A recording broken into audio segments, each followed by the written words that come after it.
ప్రవక్త ముహమ్మద్ సల్లల్లాహు అలైహి వసల్లం వారు చెప్పారు, తల్లి అరికాలి కింద స్వర్గం ఉంది. నువ్వు 5 పూట్ల నమాజ్ చేసినా, పూజలు చేసినా, ప్రార్థనలు చేసినా, తల్లిదండ్రులను చూడకపోతే వాడికి మోక్షం లేదు.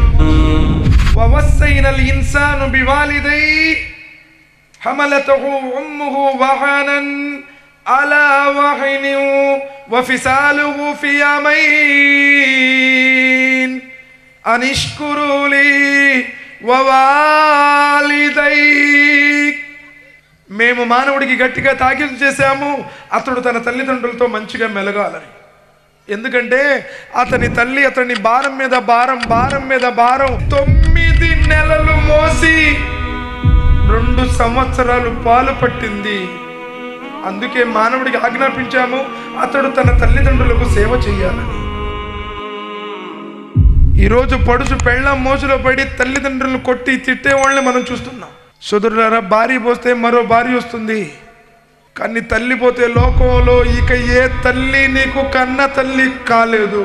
ఒక వ్యక్తి ప్రవక్త ముహమ్మద్ సల్లల్లాహు అలైహి వసల్లం వారి దగ్గరకు వచ్చి అడుగుతున్నారు, ఓ ప్రవక్త, ఈ ప్రపంచంలో అందరికంటే నా మీద ఎవరికి హక్కు ఉంది? ప్రవక్త గారు చెప్పారు, నీ తల్లికి. ఓ ప్రవక్త, మరి దాని తర్వాత? నీ తల్లికి. ఓ ప్రవక్త, సుమ్మమన్, దాని తర్వాత?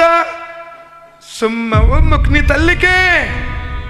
కాల సుమ్మమన్. ఓ ప్రవక్త, మరి దాని తర్వాత? కాల సుమ్మ అబుక్, నీ తండ్రి. 3 రెట్లు తల్లి స్థానాన్ని పెంచి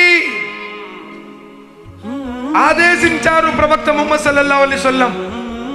ఎందుకు? 3 పనులు. 9 నెలలు నిన్ను మోసింది. పాయింట్ నెంబర్ 2, తన రక్తాన్ని ఆహారంగా చేసి నీకు పాలనిచ్చి ఆకలను తీర్చింది.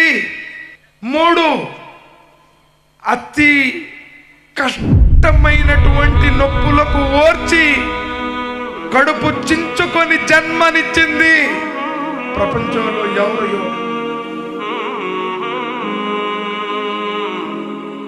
సోదరులారా, నొప్పిని డెల్స్ లో కొలుస్తారు. నీళ్ళని అంటే ద్రవ రూపంలో ఉన్న వాటిని లీటర్స్ లో, బరువుని కిలోల్లో, అదే బట్టలనైతే మీటర్ లెక్కలో కొలుస్తారు. అలానే నొప్పుల్ని డెల్స్ తో కొలుస్తారు. డెల్ అంటారు. మానవ శరీరం 45 డెల్స్ ని భరిస్తుంది. కానీ శాస్త్రవేత్తలు ఏమంటున్నారంటే, తల్లి తన బిడ్డకు జన్మనిచ్చేటప్పుడు 57 డెల్లుల్ని పుడుతుంది. అది ఎంతటితో సమానం అంటే, మన శరీరంలో 20 ఎముకలు ఒక్కసారిగా పటపట పటపట ఇరిగిపోతే ఎంత నొప్పి పుట్టిద్దో, తల్లి బిడ్డకు జన్మనిచ్చేటప్పుడు అంత నొప్పి పుడుతుంది. అంత నొప్పిని భరాయించి ఓర్చుకొని జన్మనిచ్చి నిన్ను చూసిన మరుక్షణంలోనే ఆ నొప్పిని మర్చిపోతుంది. ఆ తల్లిని కొడతావా? ఆ తల్లిని తిడతావా? తినపోతే ఎప్పుడన్నా చూడండి, అయ్యా ఈ ముద్ద తిను, ఆ ముద్ద తిను, ఇది అన్న ముద్ద, ఇది నాన్న ముద్ద, ఇది నా ముద్ద. గోరు ముద్దలు తినిపించిన అమ్మని ఎప్పుడైనా అమ్మా అన్నం తిన్నావా అని అడుగుతున్నావా అండి? ఈరోజు నా ముఖాన ఒక ముద్దయిరా అని ప్రాధేయపడుతున్నామని పట్టించుకోకుండా తిరుగుతున్నామే. అల్లా ఎలా ఇష్టపడతాడండి? బతికున్నప్పుడు అన్నం పెట్టకుండా చచ్చిన తర్వాత దినాలు తద్దినాలు జాలిస్మాలు చేసి తాగి చిందులేసి పలావ్ మాంసాలు తింటే ఆ తల్లిదండ్రుల ఆత్మలు శాంతిస్తాయా? వబిల్ వాలిదైని ఇహ్సానా, వబిల్ వాలిదైని ఇహ్సానా. మీరు మీ తల్లిదండ్రులతో సద్భావంతో మెలగండి అన్నారు ప్రవక్త ముహమ్మద్ సల్లల్లాహు అలైహి వసల్లం వారు చెప్పారు, తల్లి అరికాలి కింద స్వర్గం ఉంది.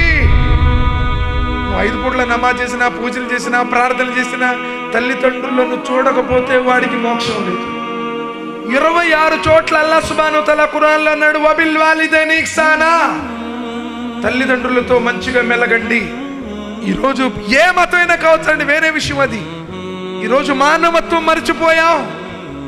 పిల్లలకి ఏమో 5 స్టార్ క్యాడ్బరీ చాక్లెట్స్, తల్లిదండ్రులు తిమ్మిరి పిల్ల పొలి పెట్టమన్నా డబ్బులు లేవంటారు. ఎంత ఘోరమైనటువంటి నీచమైనటువంటి దుర్మార్గపు ఆలోచనలండి. ఎక్కడైనా ఏదైనా వెళ్తే ఆ తల్లి తినకుండా కొంగును ముడేసుకొని నా కొడుకు కోసం చెప్పి తీసుకొచ్చిందే.